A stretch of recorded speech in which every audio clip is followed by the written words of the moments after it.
नमः सिद्धेभ्यो। नमो नमः सत्तुहितंकराय वीराय भव्याम्बुजभास्कराय अनंतलोकाय सुरार्चिताय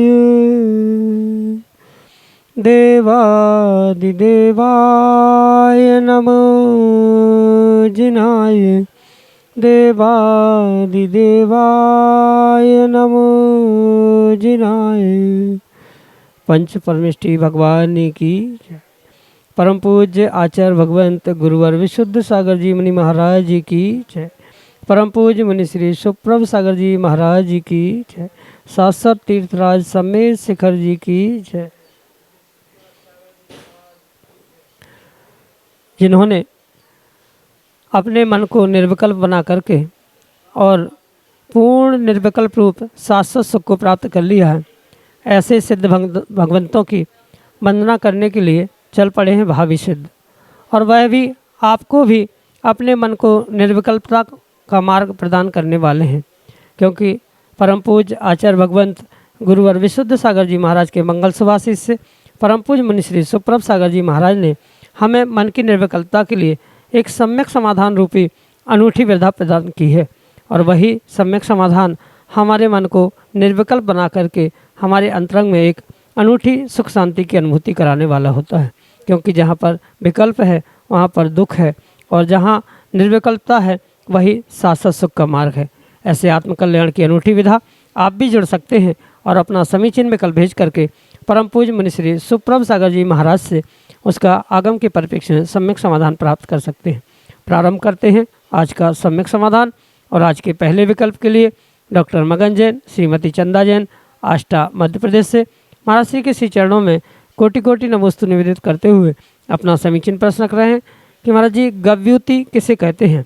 आगम में गव्युति का अर्थ एक कोश एवं शब्द कोश में दो कोश बताया गया है, तो सही क्या है? हमारे समीचीन विकल्प का सम्यक समाधान करने की अनुकंपा करें। नमोस्तु महाराज जी, नमोस्तु। ओम नमः सिद्धम। परम पूज्य आचार्य भगवान गुरुवर विशुद्ध सागर जी महाराज की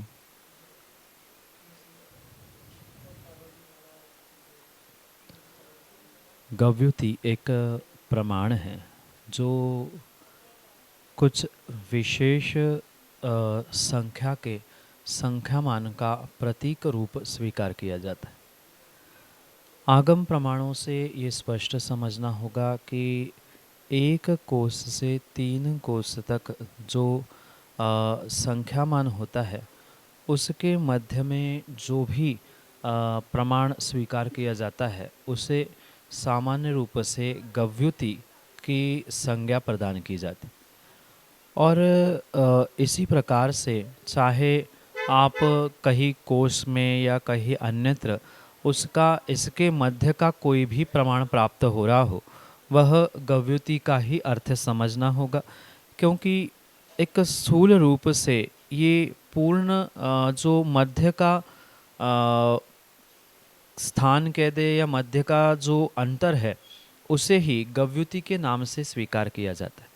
ये भी आगम प्रमाणों से स्वीकार करना होगा कि जो ये प्रमाण है ये इसी कारण से स्वीकार किया जाता है कि अगर पूर्ण रूप से कुछ एग्जैक्ट या परफेक्शन उसकी संख्यामान में उसके अंतरों में प्राप्त नहीं होता है, तो वहाँ पर इस गव्युति प्रमाण को स्वीकार किया जाता है। कहीं 1 कोश से 9 कोश के अंतर्गत जो भी प्रमाण प्राप्त होता है उसे गव्युति कहा है।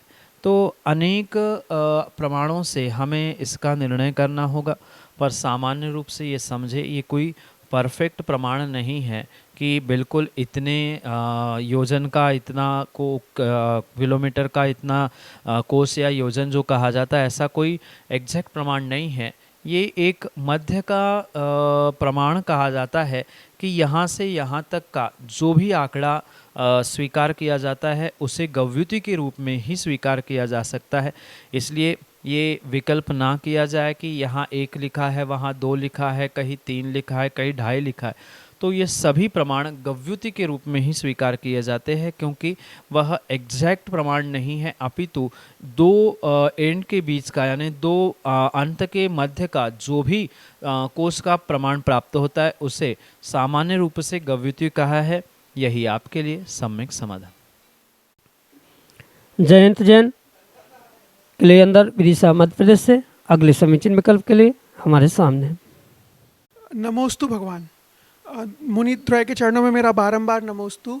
महाराज Shri, over loving, over thinking, over caring निश्चित ही आपको टेंशन देती है, संक्लेश परिणाम होते हैं जिससे पुण्य कम होता है। इन सब चीज़ों को कम करने के लिए हम क्या उपाय करें जिससे हम कम सोचें, संक्लेशता कम हो और हमारे पुण्य में वृद्धि हो। नमोस्तु भगवान, नमोस्तु नमोस्तु। ऐसा कहा जाता है, अति सर्वत्र वर्जित। जहाँ कहीं अति होती है वहाँ पर उस कार्य की नियम से इति भी हो जाती है, और इसलिए चाहे वह ओवर थिंकिंग हो, ओवर केयरिंग हो या अन्य भी किसी क्षेत्र में जो हद से ज़्यादा अगर उसके प्रति विचार किया जा रहा है, उसके प्रति पुरुषार्थ किया जा रहा है, तो वह अति होने से पूर्ण रूप से छोड़ने योग्य या ना करने योग्य ही हो सकता है।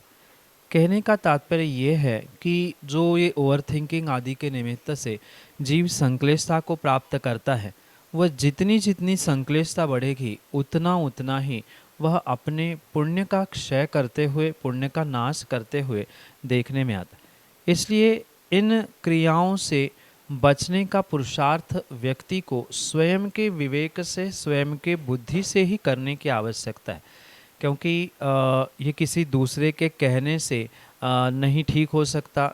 विचार करना आपका काम है। हद से ज़्यादा किसी की फिक्र करना, हद से ज़्यादा किसी के प्रति प्रेम वात्सल्य का परिचय देना, ये भी सरासर गलत होने के कारण से अधिकांश समय जीव इन्हीं कारणों से संक्लेशता को प्राप्त करता है, और जो संक्लेशता अपनी क्रिया से प्राप्त किए हुए पुण्य को स्वाभाविक रूप से नष्ट करने के लिए निमित्त बनती। इसलिए ऐसी क्रियाओं से बचने के लिए या ओवर केयरिंग, ओवर थिंकिंग आदि से बचने के लिए बुद्धिपूर्वक आपको ये निर्णय करना होगा कि ठीक है, जो होता है अच्छे के लिए हो रहा है, जो हो चुका और जो होने वाला है वो भी अच्छे के लिए होगा। ऐसा विचार हर पल हर समय करते हुए आपको अपने जीवन यापन करने का पुरुषार्थ करना होगा, क्योंकि दूसरे के समझाने से, दूसरे के कहने से किसी भी प्रकार से आप इनसे बचने वाले नहीं हैं। अगर आपको वास्तविकता में इनसे बचना है, ओवर थिंकिंग आदि से, तो पूर्ण रूप से ये ध्यान रखें कि इसके लिए आपको स्वयं का विवेक जागृत करना होगा कि मैं किस प्रकार से इनसे बचूं, मैं क्यों, किसके लिए इतना सारा विचार कर रहा हूं। भले ही दूसरे के लिए मैं विचार कर रहा हूं, पर कर्मबंध मैं अपने लिए प्राप्त कर रहा हूं। उसके निमित्त से संक्लेशता, पुण्य की हानि, मेरे लिए दुख, ये सब कुछ स्वयं के हाथ से स्वयं के लिए गड्ढा खोदने जैसा ही पुरुषार्थ जीव करता है। इससे बचने के लिए आपको पूर्ण रूप से स्वयं के विवेक से प्रत्येक कार्यों में एक विशेषता लाने की आवश्यकता है।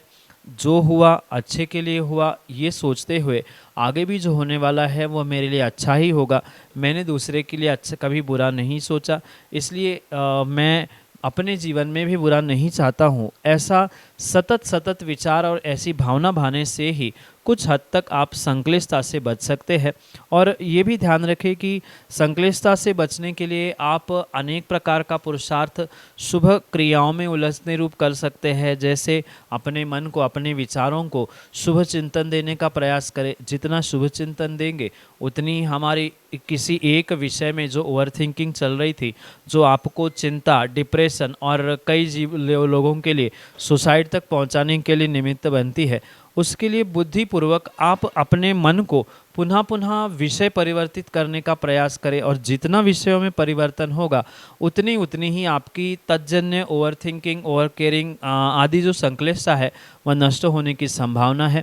नए नए गेय, नए नए विषय अपने मन को, अपने वचनों को, अपने शरीर को देने से, उन शुभ क्रियाओं से आप इन संक्लिष्टताओं से बचते हुए पाप की जगह पुण्य प्राप्ति के उपायों को प्राप्त कर सकते हैं। यही आपके लिए सम्यक समाधान। मध्य प्रदेश से साक्षी देवल अगले समीचीन विकल्प के लिए। नमोस्तु महर्षि, मेरा प्रश्न ये है कि भगवान की पूजा करते समय कैसी भाव रखें। नमोस्तु। भगवान की पूजा मात्र भगवान के पूजा के लिए नहीं, अपितु मैं भी भगवान के समान पूज्य बन जाऊं, इसी अभिप्राय से करने की आवश्यकता है।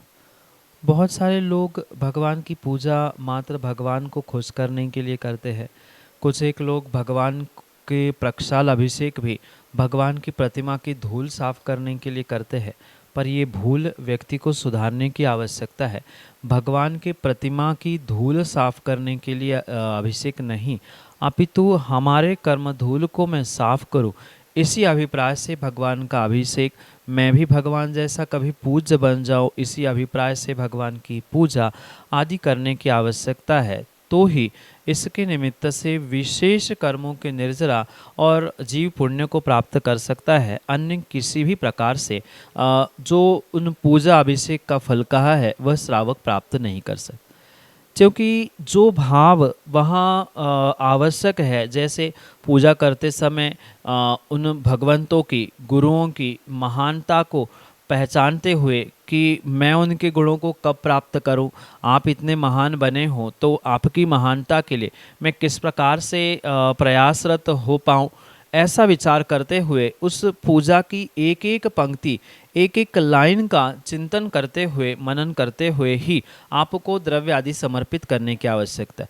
अन्यथा कई बार यही होता है कि वचनों से कहीं पूजा पढ़ी जा रही है, मन कहीं होता है और शरीर से मात्र क्रियाएं पूजा की चलती है, तो ये कभी भी फल देने वाला नहीं हो सकता। ऐसे कार्य करते समय, जबकि आप शरीर से तो श्रेष्ठ कार्य कर ही रहे थे, पर मन से भी उत्कृष्ट कार्य करने का प्रयास करने की आवश्यकता है कि भगवान की पूजा करते समय भगवान के गुणों का स्मरण करना कि आप इतने अरहंत बने हैं या सिद्ध हो या निर्ग्रंथ मुनिराज भी है तो उनके गुण कैसे होते हैं, अरहंत भगवान का अतिशय आदि आदि अनेक प्रकार से उनके गुणों का स्मरण करते हुए मैं उनके गुणों को प्राप्त करूं। जैसे आपने सुना होगा कि वंदे तद्गुण लब्धे, उनके जैसे गुणों को मैं प्राप्त करूं, इसी अभिप्राय से मैं नमस्कार कर रहा हूं, इसी अभिप्राय से मैं उनकी पूजा पाठ दर्शन आदि कर रहा हूं। यही भावना रखते हुए भगवान की पूजा, गुरु आदि की पूजा करने की आवश्यकता है। मात्र शरीर की क्रियाओं से कभी भी कर्मों के निर्जरा और पुण्य प्राप्ति नहीं हो सकती। उसके लिए विशेष रूप से अपनी भाव और भावनाओं को संजो के रखने की आवश्यकता है कि मैं उनके गुणों को किस प्रकार से प्राप्त करूं, उनके गुण क्या है, और मैं अपने इन पूजा पाठ आदि से उनके जैसी पूज्यता को प्राप्त करने का ही प्रयास करो। यही भावना से युक्त होते हुए ही आपको ये विशेष कार्य करने की आवश्यकता है, जो कि कर्मों की बहुत सारी निर्जरा करने के लिए निमित्त बन सकता है।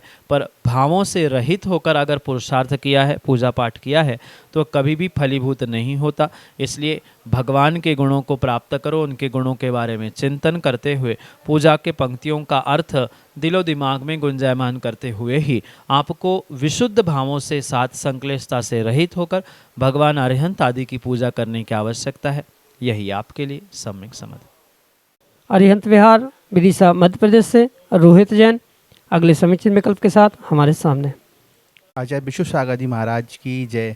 नमोस्तु महाराज जी, नमोस्तु महाराज जी। मेरा प्रश्न ये है कि अपन अच्छा, सभी के लिए अच्छा करना चाहते हैं और अच्छा करते भी हैं, उसके बाद अपने साथ बुरा ही क्यों होता है? संसारी जीवों के साथ जो भी होता है ये पूर्ण रूप से कहीं न कहीं उसने किए हुए कर्मोदय के निमित्त से ही उसे प्राप्त होता है। क्योंकि संसारी अवस्था कर्मों के निमित्त से ही प्राप्त होती है। जैसा जीव का कर्मोदय रहता है, क्षयोक्षम रहता है, उसी अनुसार उसके साथ अच्छा या बुरा पूर्ण होने की संभावना। और ये भी विशेष बात ध्यान रखें कि मात्र पिछली पर्यायों में किया हुआ ही आज उदय में नहीं आता, अपितु वर्तमान पर्याय का भी वर्तमान पर्याय में उदय में आ सकता है। ये भी हो सकता है कि आप वर्तमान में तो बहुत अच्छे हैं, आप सबके साथ बहुत अच्छा बर्ताव कर रहे हैं, पर फिर भी कहीं ना कहीं किन्हीं जीवों के साथ जो पिछले दिनों में, पिछली पर्यायों में आपने जो विपरीत परिणमन, विपरीत परिणाम, विपरीत कार्य किया है, उसका साक्षात फल आज आपको मिल रहा है। ये पक्का मानना कि किसी दूसरे के द्वारा आपके जीवन में कोई भी अच्छा बुरा हो नहीं सकता। आप कितना ही किसी को दोष देते रहना, पर वो मात्र निमित्त है। आपने कर्मों का जैसा बंध, आश्रव आदि करके रखा है, बिल्कुल आपके साथ संसारी अवस्था में वही व्यवस्था होती रहेगी। ये सुस्पष्ट समझने की आवश्यकता है, क्योंकि अगर आपके साथ अच्छा बुरा भला जो कुछ भी प्रकट होते हुए देखने में आ रहा है, ये अच्छा बुरा मात्र आपने अच्छा बुरा जो दूसरों के साथ किया था उसका ही प्रतिफल मात्र आपको वर्तमान में देखने के लिए, अनुभव करने के लिए मिल रहा है। इसलिए हमेशा आप दूसरों के साथ अच्छा करने के बाद भी आपको अगर बुरा मिल रहा है, दूसरे की सेवा करने के बाद भी आपको अपयश मिल रहा है, तो ये पक्का है कि पिछली पर्याय में जो आपने असाता वेदनी के साथ साथ अयशाकीर्ति नाम कर्म को प्राप्त करके रखा है, उसका आश्रयबंध किया है, उसके कारण से ये आपके जीवन में हो रहा है। इसलिए ये विवेक रखें कि दूसरों को दोष देने के जगह हम अपने ही पाप कर्तुति को समझ के, याद करके उससे बचने का प्रयास करें। अन्यथा पुनः पुनः संक्लेश भावों से पुनः कर्म बंद होगा, पुनः असाता, पुनः दुख, पुनः वही साइकिल चलती रहेगी। इसलिए बुद्धिपूर्वक हमारे साथ कितना भी कोई भी आज बुरे से बुरा बर्ताव क्यों ना करे, उसके प्रति भी बुरे भाव रखना ये उचित नहीं है। ये निर्णय उस समय पे करें कि अगर हमने कुछ गलत नहीं किया होता तो हमारे साथ गलत क्यों हो रहा है। आज भले ही निमित्त बन के कोई परिवारजन आया है, निमित्त बन के कोई मित्र सखा बंधु आए हैं, ये पिछले जन्म के ही कर्मबंध और नियोग से हमें प्राप्त हुआ है। अगर उन जीवों के साथ उन पर्यायों में हमने ऐसा नहीं किया होता तो शायद वह इस पर्याय में हमारे साथ वैसा बदला लेने के लिए नहीं आए हैं। ये ध्यान रखना, ये मात्र निमित्त है, उनके दोष से नहीं, अपितु स्वयं ने जैसा किया है उसके कारण से ही ये सब कुछ हो रहा है। पुराण ग्रंथों में चाहे खोल के देख लेना, जितने चाहे पुराण ग्रंथों में जिन जिन जीवों का व्याख्यान चारित्र के रूप में प्राप्त होता है, उन सभी के साथ यही घटित हुआ है। जो उन्होंने किया था वही उनको भोगने मिल रहा है। यही सत्यता आप अपने जीवन में भी अनुभूत करने का, समझने का प्रयास करें। अन्यथा पुनः पुनः इन विषयों को लेकर कर्मबंध, दुख, असाता और पुनः आने वाले समय में अयशाकीर्ति प्राप्त होने की संभावना है। इसलिए इनसे बचने के लिए जो हो रहा है उसे देखो, जानो और जाने दो, ये निर्णय करते हुए आगे बढ़ने का प्रयास करें, तो ही आने वाले समय में आपके साथ अच्छा होने की पूर्ण संभावना है। यही आपके लिए सम्यक समाधान। तनिष्क जैन दरबार, विदिशा, मध्य प्रदेश से अगले समीचीन विकल्प के लिए। नमोस्तु महर्षि। महर्षि, मेरा प्रश्न ये है कि हमारे अच्छे दिन कब आएंगे। और महर्षि, आज की जनरेशन में इतना डिप्रेशन वाली फीलिंग आती है, उसको दूर कैसे करें हम। नमोस्तु महर्षि। अच्छे दिन प्राप्त करने के लिए व्यक्ति को अच्छा पुरुषार्थ वर्तमान में भी करने की आवश्यकता है। जितना विशेष पुरुषार्थ शुभ क्रियाओं के प्रति जीव करेगा, उतना ही अच्छे दिनों को, अच्छे समय को जीव प्राप्त कर सकता है। ये सत्य समझना कि जैसे कि मैंने अभी कहा, जीव ने जैसा पूर्व में किया है उसके साथ वर्तमान में बिल्कुल वैसा ही होते हुए, घटित होते हुए देखने में आता। आज अगर दिन अच्छे नहीं हैं तो कहीं ना कहीं पिछले समय में हमने बुरे कार्य किए, बुरे कर्म किए, जिसका फल आज हमें मिल रहा है। और वर्तमान में भी अगर हम अपने आप को संभालने का प्रयास नहीं कर रहे हैं तो दिन कभी भी बदलने वाले नहीं हैं। सच्चे देवशास्त्र गुरु के प्रति समर्पण भाव से, श्रद्धा भाव से आप जितना जितना जितना विशेष पुरुषार्थ उनकी सेवा आदि करने में, वैयावृत्ति आदि करने में करेंगे, उतना ही विशेष फल आपको इस पुरुषार्थ के निमित्त से या अपने दिन बदलने के रूप से प्राप्त होने की संभावना। इसलिए ये ध्यान रखिए कि मात्र अच्छे दिन आ जाए, दिन बदल जाए, ऐसा सोचने से कभी भी दिन बदलने वाले नहीं हैं। उसके लिए बुद्धिपूर्वक शुभ क्रियाओं को, शुभ कार्यों को आपको करना होगा। जितनी देवशास्त्र गुरु की विशेष समर्पण से आप सेवा करेंगे, वैयावृत्ति, पूजन, पाठ, दान आदि करने का प्रयास करेंगे, उतनी विशेष शुभ कर्माश्रव को प्राप्त करने से आपके दिन बदलने की पूर्ण संभावना है।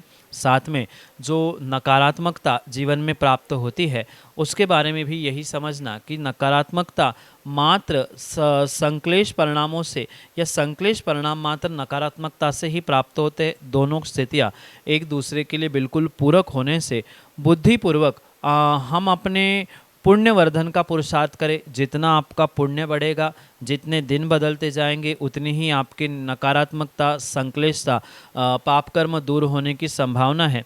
इसलिए ये अवश्य विचार करें, निर्णय करें कि हम किस प्रकार से अपने पुण्य को बढ़ाने का प्रयास करें, किस प्रकार से हम नकारात्मकता से बचें। क्योंकि आज की आने वाली पीढ़ी को जो एक नकारात्मकता का रोग, नेगेटिविटी का रोग लगा है, जो आने वाले समय में चिंता, डिप्रेशन और आत्महत्या तक पहुंचाने का साधन बन सकता है। ऐसे सिचुएशन में आपको बुद्धिपूर्वक उससे बचने के लिए विचार करना होगा और निर्णय करना होगा। नकारात्मक व्यक्तियों से दूर रहना, अपने आप को संभाल कर बुद्धिपूर्वक सकारात्मक व्यक्ति के पास जाना। जैसे कि मैंने अभी कहा कि सच्चे देवशास्त्र गुरु के प्रति समर्पण भाव से पुनः उनके प्रति सेवा, वैयावृत्ति, दान, पूजा आदि करने का संकल्प करना, उससे नियम से ही दिन बदलने की संभावना है। ये निर्णय करते हुए स्वयं शुभ क्रियाओं के प्रति विशेष पुरुषार्थ करें और अपने संक्लेश भावों से, पाप भावों से, अशुभ पाप भावों से विशेष करके बचने का प्रयास करें। जितनी सकारात्मकता हमारे भीतर होगी, उतनी ही विशेषता आपके जीवन में होने की संभावना है। यही आपके लिए सम्यक समाधान।